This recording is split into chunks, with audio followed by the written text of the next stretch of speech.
Olá, adoradores! Você está no canal Bendito e o nosso salmo de hoje é o Salmo 116, que faz parte dos salmos do Halel egípcio, que eram cantados como parte da cerimônia da Páscoa. Campbell Morgan chamou este salmo de Canção do Triunfo sobre a Morte. É um salmo bastante pessoal, no qual a primeira pessoa do singular aparece mais de 30 vezes.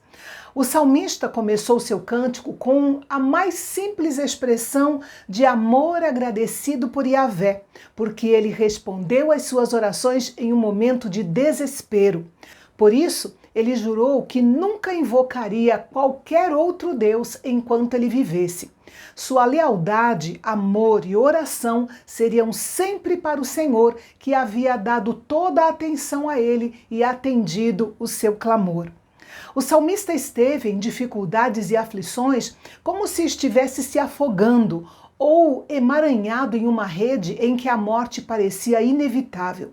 Ele usou os termos cordéis da morte e angústias do inferno. Na poesia do Antigo Testamento, a morte e o inferno, no hebraico Sheol, são agressivos, agarrando-se aos vivos para despedaçá-los com uma doença ou esmagá-los com o desânimo. Esta crise de morte do salmista pode ter sido resultado de uma doença, uma lesão ou mesmo uma perseguição. Por isso, diante daquele perigo mortal, o salmista suplicou: ó Senhor, livra minha alma. Foi uma oração curta, abrangente, direta, humilde e sincera, mas cheia de fé de que o Senhor agiria em seu favor. Séculos depois, o apóstolo Pedro referiu-se ao versículo 3 em seu sermão no dia de Pentecostes. Quando ele disse que foram rompidos os grilhões da morte, ele o aplica à ressurreição de Jesus e ainda acrescenta um poderoso significado profético e messiânico ao salmo, já que este era um dos salmos que Jesus teria cantado com seus discípulos na última ceia.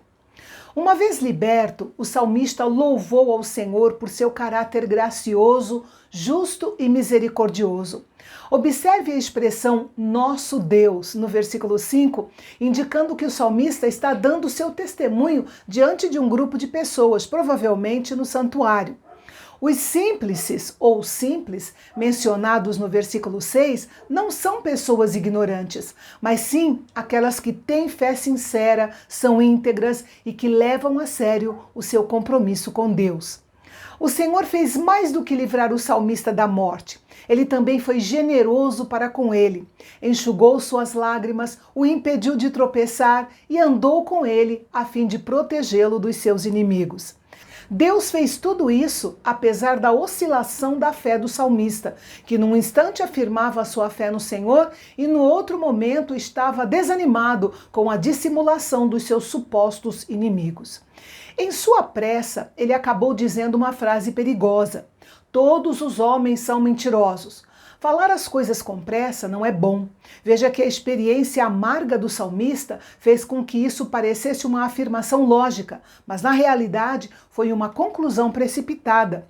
Porém, a frase deixa claro que o salmista entendeu que estava errado naquele momento ao dizer isso. É interessante como, em meio às pressões do perigo e da dor, muitas vezes dizemos coisas que não correspondem à nossa realidade interior. Ainda bem que Deus conhece o nosso coração e releva muitas das nossas falhas. Depois de ter sido liberto, o salmista queria expressar sua gratidão ao Senhor. Mas como? Tomando o cálice da salvação. Muito provavelmente, o cálice da salvação mencionado aqui era uma referência simbólica à oferta de bebida prescrita em Levítico 23. Na festa anual das primícias, os israelitas deveriam apresentar uma oferta de bebida ou uma oferta de libação para Deus em gratidão pela sua salvação e provisão contínua na terra prometida.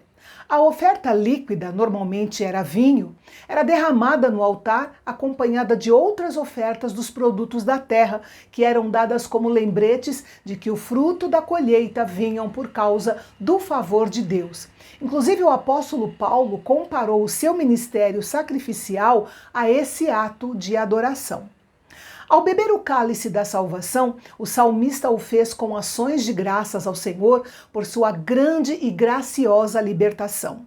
Essa ilustração é uma excelente imagem para nós, os cristãos, pois o nosso cálice da salvação é um meio de saúde espiritual, é o cálice da bênção que é dado à alma. É provável que tenha sido naquele momento, diante de Deus e do povo, que o salmista também declarou que pagaria os seus votos ao Senhor. Esta palavra pagar significa que os votos feitos são dívidas devidas, e a dívida, até que seja paga, é uma coisa inquietante para a mente honesta e sincera. O salmista pagaria publicamente o que prometeu, não para se gabar, mas para inspirar e convidar outros a se juntarem a ele. Este salmo celebra a libertação da morte, mas o salmista sabia que a morte ainda era uma realidade para os servos de Deus. Quando esse dia chegasse, Deus consideraria a morte do seu servo como uma coisa preciosa. A forma mais comum de expressão para a ideia da morte, no versículo 15, é o sangue deles é precioso, significando que a morte de um cristão não é um acontecimento comum aos olhos de Deus, mas sim precioso. Não é um acidente, mas sim um encontro marcado. Podemos imaginar Jesus cantando este salmo com seus discípulos na noite anterior à sua morte. As palavras eram poderosas e proféticas. Jesus era santo e a sua morte, à vista de Deus Pai, foi a morte mais preciosa que já existiu. Uma vez que havia sido liberto pela poderosa ação de Deus, o coração cheio de gratidão levou o salmista a se declarar servo de Yahvé para sempre. Baseado em Êxodo 21, nós vemos que ele, por livre escolha, decidiu ser servo do Senhor para sempre. Ao se declarar filho da serva de Deus, vemos o privilégio do salmista de ter uma mãe piedosa. Há muitos que são filhos das servas do Senhor, mas eles próprios não são seus servos. Mas felizes são aqueles que podem dizer como salmista: eu sou teu servo, filho da tua serva. E no versículo 17, mais uma vez, nos encontramos no pátio do templo, diante do altar do sacrifício, com o salmista e uma alegre multidão no pátio da casa do Senhor, unidos em louvor a Deus. Ele estava feliz e grato ao Senhor, repetindo a mesma frase do versículo 14. É interessante como sofremos e lutamos, na maior parte do tempo, sozinhos. A dor é um eremita, mas a alegria é sociável e a gratidão nos une em louvor ao Senhor. E o salmo termina com um sonoro aleluia, que é tanto uma declaração de louvor pessoal, quanto um chamado ao povo de Deus para se juntar a essa gloriosa celebração. E amanhã nós iremos refletir sobre o mais curto dos salmos, escrito por um autor anônimo que em 3 frases breves abrangeu o mundo todo. Você confere essa preciosidade da palavra de Deus aqui no Canal Bendito, o canal de Fala Fácil. Até amanhã.